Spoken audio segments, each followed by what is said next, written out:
Gavin Strachan has held talks about leaving Celtic, making the backroom staff situation even messier than it already was. The pathway for a Celtic transfer target from Borussia Dortmund has just been cleared this afternoon. The Debussy goalkeeper deal has taken a blow with a Dutch rival club making a move, and a striker who was linked with Celtic has made his transfer decision, and it is not Glasgow. A lot happening on day one of the transfer window. Let's get into it. But first, make sure you like this video and subscribe to the channel for more Celtic content. Cole Campbell's pathway to Celtic has been cleared this afternoon after Hoffenheim confirmed they will not be signing the Borussia Dortmund winger permanently following his loan spell. Campbell, who is 20 years old, spent the second half of last season at Hoffenheim on a temporary basis. It did not go well. He made just 5 appearances across the whole of his 6-month stint, which was far below what anyone would have hoped for when the deal was agreed. Hoffenheim had the option to buy him permanently for a fee believed to be around €7.5 million. Earlier today, they confirmed they will not be activating that clause. That decision brings Campbell back to Dortmund, and with Sky Germany reporting that Celtic are currently in talks over a potential move for the American youth international, the timing could not be better from Celtic's perspective. O'Neill has made it clear that attacking reinforcements are a major priority this summer. A right winger is near the top of the list. Campbell is 20, already has Bundesliga experience, comes with a point to prove after an underwhelming loan, and would arrive for a fee that would be negotiated with Dortmund rather than at any kind of premium given what just happened at Hoffenheim. Champions League qualifiers are now less than 60 days away. O'Neill needs new arrivals integrated well before those fixtures. A deal for Campbell, if it moves quickly, gives the winger real time to settle into the group and hit the ground running in August. The pathway has been cleared. The next move is Celtic's. Now for the main story, as the backroom staff picture at Celtic has become significantly more complicated this evening, with confirmation that Gavin Strachan has held talks with a club about leaving Parkhead. Strachan has been one of the most consistent and trusted figures in Celtic's coaching setup for the past 6 years. He has worked under Neil Lennon, Ange Postecoglou, Brendan Rodgers and Martin O'Neill, surviving every managerial change and remaining a steady, experienced presence at Lennox Town throughout one of the most turbulent periods in the club's recent history. West Bromwich Albion are understood to be looking to strengthen the backroom staff alongside their head coach James Morrison. According to journalist Stephen McGowan, their attention has turned to Strachan, and crucially, talks have already taken place. This is not just idle speculation. Holding discussions is a meaningful step. It does not guarantee a move happens, but it tells you the situation has gone well beyond rumour. And the timing is deeply concerning for Celtic. Sean Maloney's future remains unresolved. Maloney is scheduled to meet with Dermot Desmond this week for further talks. Mark Fotheringham's situation is also still unclear after reports suggested both coaches were offered terms significantly below what they earned during the title-winning campaign. Now Strachan, the longest-serving member of that group, is talking to another club. O'Neill repeatedly praised his staff throughout the run-in. He was explicit about how important each of them was to what was achieved.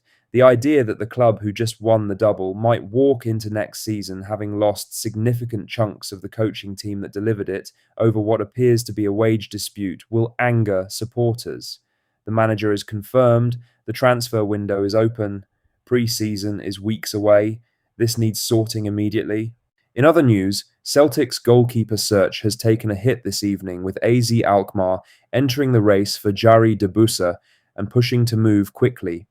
Debussy had been linked with Celtic after an impressive season with Go Ahead Eagles in the Netherlands. He played every single league game, showed real consistency throughout the campaign, and made clear publicly that he was ready to take the next step in his career.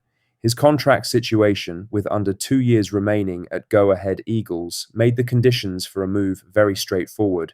Go Ahead Eagles already moved to bring in a new goalkeeper earlier this summer, which made it abundantly clear that they were preparing for Debussy to leave. The door was open. But now a significant complication has arrived.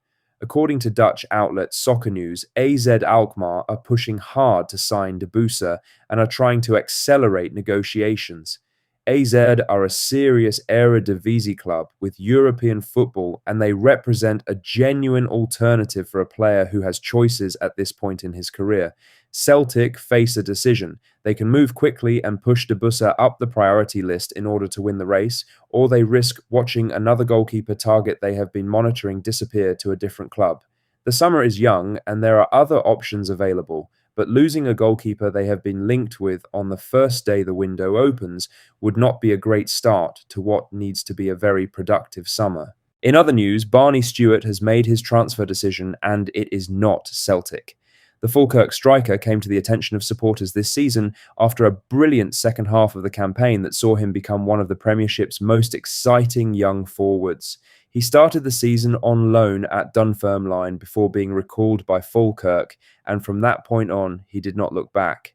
8 goals in 17 league appearances is an impressive return for any striker, let alone a 22-year-old making his name in the top division.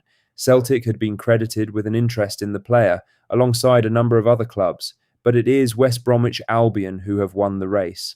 According to the Daily Record, West Brom have agreed a 7-figure deal with Falkirk to sign the striker. It brings the curtain down on his time at Falkirk in the same summer that Calvin Miller also departed, with the full-back moving to Hearts earlier this window. Whether Stewart would have become a realistic Celtic target is a fair question. There were voices inside the game who felt he was not yet ready for the demands of playing for Celtic week in, week out in a Champions League campaign, and there is a reasonable argument that the English Championship, where he will be asked to prove himself against consistent physical competition over 46 games, is actually a better move for his development right now. For Celtic, the striker search continues. O'Neill's recruitment team will have more names on the list, but it is worth noting that this is the second time in recent weeks a player linked with Celtic has opted for England over Glasgow. That trend cannot continue. Lastly, the wider picture of O'Neill's backroom situation is worth pulling together this evening because when you look at all the pieces together, it is more complicated than any Celtic supporter would want to see on the first day of the transfer window. Sean Maloney's contract talks are unresolved. Dermot Desmond discussions are scheduled for this week. Mark Fotheringham's situation is also still up in the air. Gavin Strachan has held talks with West Brom about leaving. And Stephen McManus and Craig Dunbar's status for next season has not been publicly confirmed either way. That is a lot of uncertainty around a coaching team that O'Neill himself described as crucial to everything that was achieved last season. There is also a new name emerging in connection with the backroom staff. Efrain Juarez, the former Celtic defender who has been building his coaching career since retiring, has been linked with a possible role under O'Neill. If the likes of Strachan and Fotheringham are heading out, that gap would need to be filled by someone.